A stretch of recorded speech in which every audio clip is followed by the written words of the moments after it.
Thank you. हमारे दर्शक और डॉक्टर कुशवाहा जैसे एक्सपर्ट भी ये सोचने लगे थे कि शायद प्रकाश पोहरे और आशुतोष ये दोनों भी कहीं मेन स्ट्रीम की लाइन में खड़े हो जाएंगे और फिर पॉलिटिकल इश्यूज और इसको हो जाएंगे और नॉर्मल जो चैनल है। तो मैं उनको आज पूरी जिम्मेदारी के साथ कह रहा हूं कि इस महामारी के मुद्दे पर यह कंक्लूसिव लड़ाई हम तब तक जारी रखेंगे जब तक हमारी आखिरी सांस रहेगी। हाँ, लेकिन एक काम करना पड़ेगा, दर्शकों को हमारे साथ तो खड़ा होना पड़ेगा, हमें सहयोग भी करना पड़ेगा। उन फाइनेंशियल माफिया से लड़ने के लिए 2-2 रुपए, 4-4 रुपए, 100-100 रुपए, 50-50 रुपए से भी हम लड़ाई जीत जाएंगे, ये मैं आपको गारंटी दे रहा हूं। ज्यादा पैसे की जरूरत नहीं है, जितने की जरूरत है वो भी पब्लिक के सामने हम रख देंगे, लेकिन ये तो खैर अलग बात है। इतनी बात मैं आपको गारंटी देता हूं डॉक्टर कुशवाहा कि हम इस लड़ाई को छोड़ने वाले नहीं हैं, किसी भी सूरत में नहीं है। और आप लोगों के सहयोग से अब तो मुझे यह लग रहा है कि इन बेईमानों को बड़े जोर से बोलेंगे, बेईमान है ये धूर्त हैं, इन्होंने देश के साथ गद्दारी की है, 1 स्टेप अहेड। अब भ्रष्टाचार, बेईमान, दलाल में एक और शब्द जुड़ गया है, देश के साथ गद्दारी। Doctor Maya, am I wrong?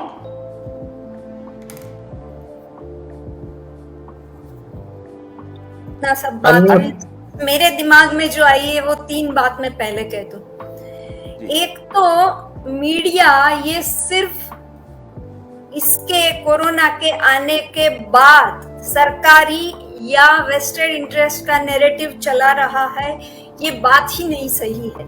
पहले से आप सोचो, इकोनॉमिक रिफॉर्म के नाम से हजारों लोग, जब मतलब हमारे देश में इनइक्वालिटी बढ़ रही थी, हमारे देश में लोग बेरोजगार हो रहे थे, फिर भी टीवी पर जैसे आज आप कोरोना के डिस्कशन सुनते हो ना, उसी तरह पूरे इकोनॉमिक पॉलिसी पर डिस्कशंस चलते रहते थे कि प्राइवेटाइजेशन इज द ओनली उसी से देश बचेगा। और हम कुछ लोग होते हैं, दुनिया का सबसे धनवान आदमी भी आ जाएगा इस देश का बंदा, मगर इससे कोई देश तो नहीं ऊपर जा रहा है। तो मीडिया पहले से ये काम कर रहा है, जो वेस्टेड इंटरेस्ट है उन्हीं की लिए काम करती सरकार है, उनका नैरेटिव चला रहा था। आज जब हमारे शरीर पर डायरेक्ट आया है ना, तब हमारी आंखें खुली है। नंबर 2, ये जो सबके नाम लिए जा रहे हैं, तो मैं भी बता दूं कि वो मगध से समथिंग अवार्ड वाले विनर, उनके साथ मैं भी काफी फैन थी, काफी कांटेक्ट में भी, मतलब ईमेल के मुझे जवाब भी मिलते थे एक जमाने में। और इसका मैंने पहले दिन से अंधे को भी दिखे कि ये जो माइग्रेंट्स इतने क्राउड्स में जा रहे हैं, फूड जब डिस्ट्रीब्यूट होता था तब न्यूज़पेपर के मैं तो देखती थी, उनको दिखाती थी कि आप ये फोटो देखो इंडियन एक्सप्रेस का, इतनी भीड़ में लोग खाने के लिए पड़ी कर रहे थे। यहाँ नहीं कोरोना फैल रहा है और आप बोलते हो कि कोरोना कोई बहुत बड़ी बीमारी है। मेरे तो दिमाग में नहीं होता, वो सारे एक्सीडेंट से मर रहे, इससे मर, मगर एक भी माइग्रेंट कोरोना से नहीं मरा। तो मैंने बड़े अच्छे उससे इंडियन एक्सप्रेस से लेके सब एडिटर्स जिनके पहचान मुझे जवाब भी मिलते थे पहले या मेरा आता था, सबको खत लिखा पूरा एनालिसिस करके कि यहाँ देखो, ये देखो, वो देखो, ये एक्सपर्ट्स को सुनो। फिर जब डॉक्टर भाकड़ी, डॉक्टर एंडिस, उनके आए पेपर सब भेजा, कोई जवाब नहीं मिला, कुछ नहीं मिला। तो ये सबको जानबूझ के, ऐसा नहीं है कि उनको कोई चेताने वाला भी नहीं था, मैं खुद थी, मैंने खुद इन सबको ईमेल्स लिखे हैं, that is number 1। But at the same time ये जो आप छोटे पत्रकार की बात करते हो ना, मेरा छोटी सी जगह भरूच का एक्सपीरियंस है कि अगर छोटे छोटे पत्रकार थोड़ी कोशिश करे ना, तो एक छोटी कॉलम भी आ जाती थी लोकल न्यूज़पेपर में, लोकल टीवी चैनल में। मेरे बहुत सारे इंटरव्यूज आए थे राइट फ्रॉम द कि ये वैक्सीन का रोल आउट नहीं होना चाहिए, उसका भी मेरा इंटरव्यू है भरूच की, मतलब जो गुजरात भर में चली थी उस चैनल पे मेरा खासा 15-20 मिनट का इंटरव्यू है कि क्यों नहीं वैक्सीन देना चाहिए, वहां से रोल आउट के पहले का है। ठीक है, तो छोटे पत्रकार और उनका, मगर फिर उनकी रीच ज्यादा नहीं होती थी और मे बी हमारा भी कोई इतना बड़ा कि हम रोज एक जमाने में हम जब रोज देख, उनको इवेंट चाहिए, मीडिया को अगर आप इवेंट करो तो ही कुछ ले पाएंगे, वो उनकी मजबूरी बताते थे कि आप कुछ करो। अब हम जाके रोज तो नहीं बैनर्स लेके खड़े हो जाते, तो वो भी था,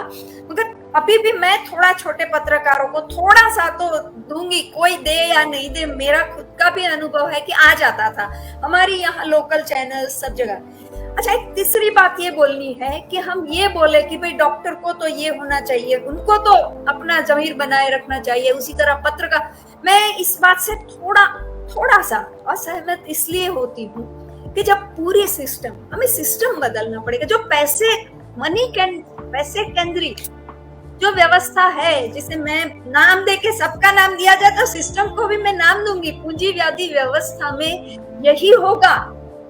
जो नहीं बिकेंगे वो कम रहेंगे, बिकने वाले ही, क्योंकि पूरी व्यवस्था, आप क्यों, डॉक्टर्स खुद बोलते हैं अगर इंडस्ट्रियलिस्ट ब्लैक का मनी बना रहा है तो मैं क्यों नहीं बनाऊं, ऐसा मेरे दोस्त ऐसा बोलते हैं, मैंने सुना है, और लिखते भी है फेसबुक पर, मुझे जवाब देने वाले मिले हैं कि भाई अगर सब वो कर रहे हैं तो हम क्यों नहीं कमाएं। तो व्यवस्था बदलना पहले सोचना पड़ेगा, तब तक हम ईमानदारी कि भाई ये प्रोफेशन वालों को तो ईमानदार ही रहना चाहिए, नहीं होगा। मैं आप नहीं, ये आज का टॉपिक आपने बहुत अच्छा, और मैं आपसे बिल्कुल सहमत हूँ कि सबसे बड़ा विलन जिसको मीडिया, उसका रोल मीडिया ने ही, क्योंकि ज्यादातर पब्लिक और जो कंट्रोल करने वाले हैं उन्होंने भी क्या पहले से प्लानिंग की है, ऊपर से नीचे सब मीडिया के जो मेन पर्सन है उनको कंट्रोल करके रखा है, जरा सी भी सच सामने नहीं आने दे रहे हैं, वो आज तक जारी है। तो इसको भेदना हमारा पहला काम रहेगा।